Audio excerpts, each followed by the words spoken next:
Hey, what's up, guys? Welcome to episode 42 of the Arsenal Football Manager series. Today, we take on Celtic in our final Champions League group game. I'm really looking forward to it. It's a little bit of a battle of Britain, and it's a game where we need to take something from to move on to that last 16. The place that we've not managed to get past in the last few seasons, but hopefully this is our year. But we do need to pick at least a point up from Celtic Park in order to ensure that we get through to that next round.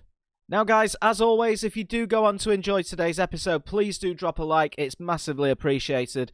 Don't forget to subscribe to the channel as well if you are new. Hit that notification bell. It will let you know every single time I upload a video. So, just the one game to get through today. I was looking at fixtures in terms of excitement and what makes a good video. And I think this is going to be the game. We're just going to go with the one game today. Let's have a look at how we've been getting off camera since we last met. So we, of course, in the last episode, beat Liverpool by 1-0 at the Emirates Stadium and followed that up with a really good result against Atletico Madrid, beating them by 3-0. Off camera, we've had a little bit of an iffy draw against Leeds. We weren't fantastic in this game. We drew 1-1 at Elland Road. But we quickly followed that up with a decent result at Newcastle, winning by 1-0. And then we played our penultimate Champions League group game against Bayer Leverkusen. Of course, we lost by 2-0 away from home, but this was a really good result for us. Jonathan Icone, Bukayo Saka and Thomas Partey grabbing the goals for us in that one to give us a 3-0 victory, and that does move us above them in the group if we're on the same amount of points, because they beat us 2-0. We beat them 3-0. It's results against each other that count before things like goal difference. And then in the final game, off camera, back at the Emirates Stadium, we beat Brentford by 5-0. And it was Nicolas Pepe who showed up for us in this game. A little bit of a forgotten man this series as we open the scoring with Dominic Szoboszlai. But let's talk about Pepe. He managed to get 4 second-half goals for us in this victory. First one was a little bit of a tap-in to set him on his way. Really enjoyed his second goal. Picks the ball up on the edge of the box. Goes past one of his players. One-on-one with the keeper. Lovely finish. And then we managed to get the third one almost straight after. 82nd minute. Ball in from Martinelli. Great save from the keeper from Luka Jovic's header. Pepe was there to tap it in. And then we won a penalty just a few minutes later. Keeper didn't even move. Pepe scoring 4 goals. And I think that's 5 in total now for him this season. Yeah, 5 goals in 6 games in the Premier League. Of course, one of those sets of goals was that quadruplet? Is that the word? Quintuplet. What's the word for 4? I can't remember. Let me know in the comments. But decent results off camera.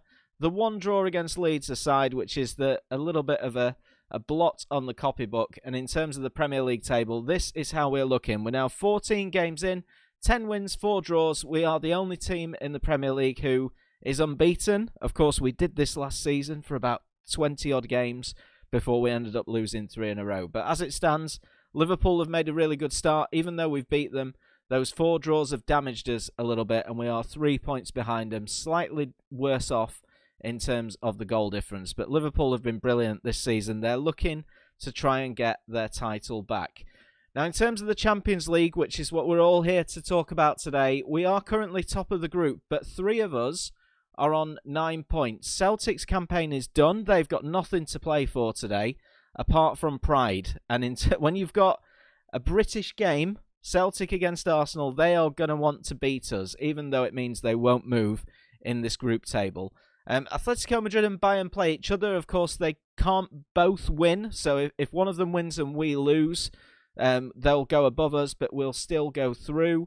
If it's a draw, both teams are on 10 points. As long as we don't lose the game, we need to get at least a draw out of this. Because, of course, we go above Atletico Madrid anyway, because we're better results-wise against them. We're better results-wise against Bayer Leverkusen. So all we need is a draw if their game is a draw. If one of them loses, we're through anyway. Lots of different scenarios that could take place, though. So, this is the lineup we've going for. I've gone for, again, a little bit of solidarity in central midfield because I think this is going to be a really difficult game. Even though we won the home game against Celtic and we absolutely dominated it in terms of stats, but we only won by a goal to nil. We found it really tough to break them down. So this is what I'm going with. Leno starts in goal for the experience.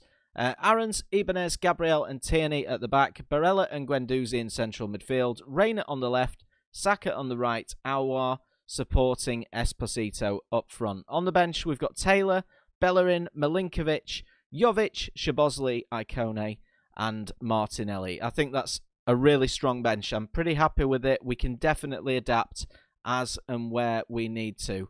Unfortunately, as we know, Nicolas Pepe is not registered, so he can't bring his good form into the game today.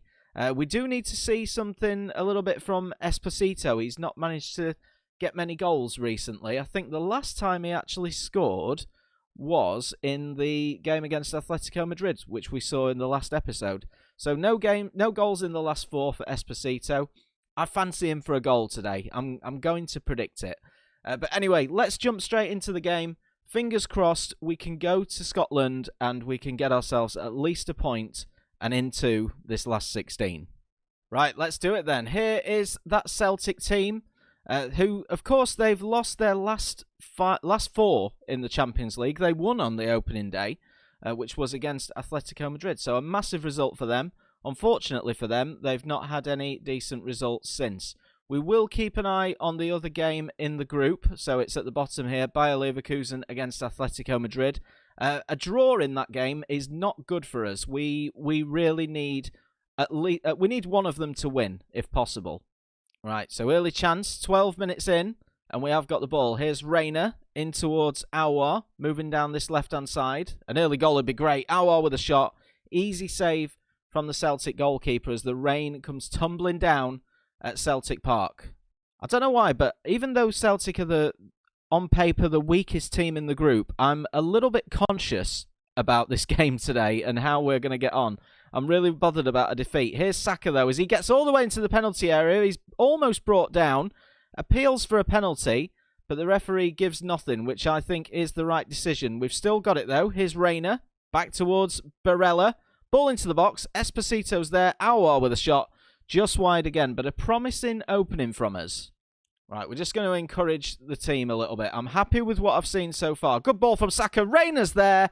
Reina gives us the lead. The linesman's flag stays down. Not much in terms of the way of celebrations, but more importantly than anything, we find ourselves a goal up in this game. Ideally, it would be nice, a win guarantees us to win the group as well, which would be fantastic. On paper, we'd get somebody that comes in second in one of the other groups, but that doesn't always make a difference in the Champions League. We've won the group in the last 2 seasons, and we've gone out in the last 16. So I can't be too hung up on winning the group. But anyway, here comes Celtic. Forrest into the penalty area, back towards Klimana, and he's equalised. So not what we wanted to see. The Celtic fans go wild, and it's 1 apiece. Right, come on, boys. I'm going to demand more. The Bayer Leverkusen Atletico Madrid game is still 0-0. Look at the state of Group G. 1 goal changes absolutely everything at this moment. So at half-time, we've just told the boys that there's a lot more to come from them, and they have got what it takes. No changes as it stands. We have had the better of the game, but Celtic have managed to find that goal. Atletico Madrid have taken the lead against Bayer Leverkusen, which puts them top of the group and us into second. So we're going to fire the boys up. We're going to look for a winner. Right, 2 changes with 20 minutes to go. We've brought on Icone on the right-hand side. We've also brought on Greg Taylor, again, just to try and solidify us a little bit in defence. I'm going to demand more from the boys as we have 5 minutes left to go. Madrid have confirmed winners against Bayer Leverkusen, so they are going through. And we managed to get ourselves a draw at Celtic Park, which is not really the ideal result. But in terms of the group stage, the assistant thinks that I should be delighted. Oh, do you know what? We'll go with it. We'll keep the motivation and the morale high. But in terms of the group, that's a decent result for us. It means that we finish second, so we are going to get one of the group winners in the knockout stages. But the most important thing is that we are through to that next round. So let's have a look then in the Champions League at some of the teams that we could play, because all the groups are now finished with. Results are confirmed. So Real Madrid and PSG qualify from Group A. We could get Real Madrid. Chelsea and Ajax from Group B, so Chelsea looking to be maybe an opponent for us there. Man City and Juventus from Group C, so Man City could be a team that we'd get. Milan, where are we? Milan and Benfica. Bayern Munich are out, so that's a little bit of a surprise there.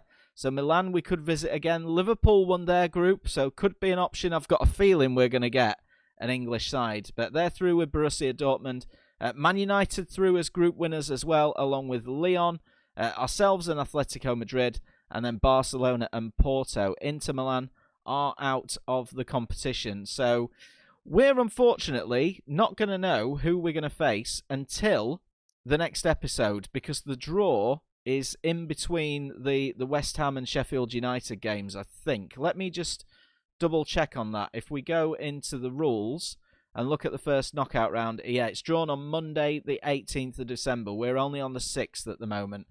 So that draw will take place, yeah, between the West Ham and the Sheffield United games. Now, the Champions League knockout isn't until February, so I'm just trying to think about when we could come back. We'll see how things are going on in the Premier League. If nothing's really changing and we're up there challenging for the top, there's no like massive games coming up in the next sort of 10 to 12 games. So we may do the Champions League knockout round in the next episode, but we'll review it. I'll review it as we go. And for episode 43, we'll definitely come back for a big game. Man United could be an option in there as well. But we'll leave it there for today, guys. Thank you so much for watching. If you've enjoyed, please do drop a like on today's episode. Don't forget to subscribe if you are new, and I'll catch you guys in the next one.